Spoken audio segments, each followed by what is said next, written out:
उरलेला रात्रीचा भात टाकून देतात किंवा फोडणी बनवून खातात।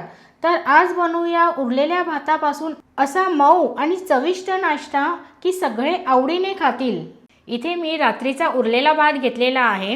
हा भात आपल्याला या मिक्सर जारमध्ये काढून घ्यायचा आहे।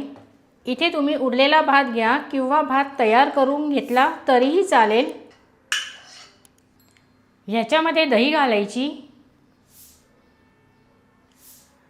बेसन आणि पाणी। इथे मी अर्धा कप पाणी घेते आणि हे आपल्याला रवा असं वाटून घ्यायचं आहे। हे बघा, हे असं रवेदार वाटलं गेलं पाहिजे। जर जास्त घट्ट असेल आणि वाटलं जात नसेल तर थोडंसं पाणी ॲड करा। आता हे एका भांड्यामध्ये काढून घ्यायचं आहे।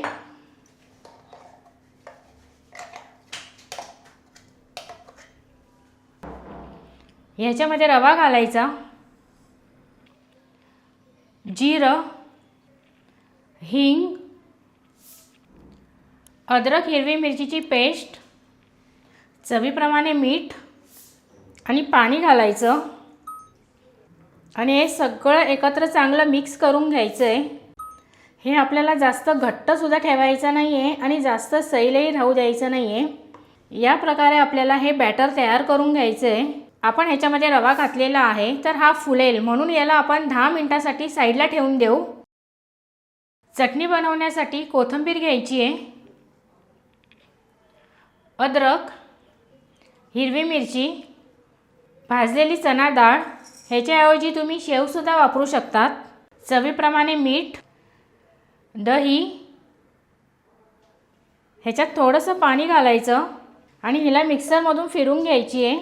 इथे नाश्त्यासोबत खाण्यासाठी चटणीसुद्धा तयार झालेली आहे।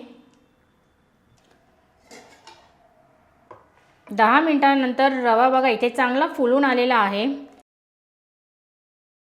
सगळ्यात शेवटी ह्याच्यामध्ये बेकिंग सोडा घालायचा आहे आणि ह्याला चांगलं परत मिक्स करून घ्यायचं। आता हे मिश्रण आपल्याला या तेल लावलेल्या डिशमध्ये घालायचं आहे। याच्यापासून आपण 2 डिश तयार करणार आहोत।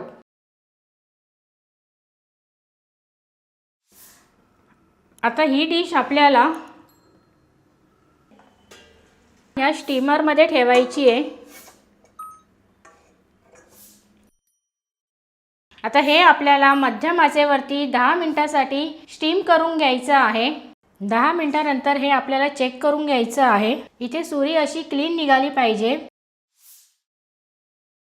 आता हे आपण बाहेर काढून पूर्णपणे ह्याला थंड करून घेऊया। हे थंड झाल्यावरती ह्याला कट करून घ्यायचं आहे। हे तुम्ही स्क्वेअर शेपमध्ये कट करा किंवा ट्रायंगल शेपमध्ये कट करा, तुम्हाला हवे त्या आकारामध्ये तुम्ही हे कापून घ्या। हे बघा एकदम सहज निघून येतं, हे अजिबात खाली चिटकत नाही आहे।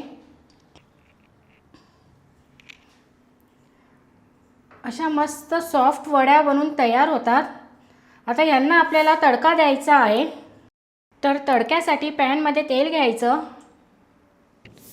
ह्याच्यामध्ये राई घालायची, जिरं, तीळ, कढीपत्त्याची पानं तोडून घालायची आहेत, हिरवी मिरची, हळद, लाल मिरची पावडर आणि हे सगळं चांगलं मिक्स करून घ्यायचं आणि मग ह्याच्यामध्ये या वड्या टाकायच्या आणि या तडक्यामध्ये ह्यांना चांगलं मिक्स करून घ्यायचं आहे।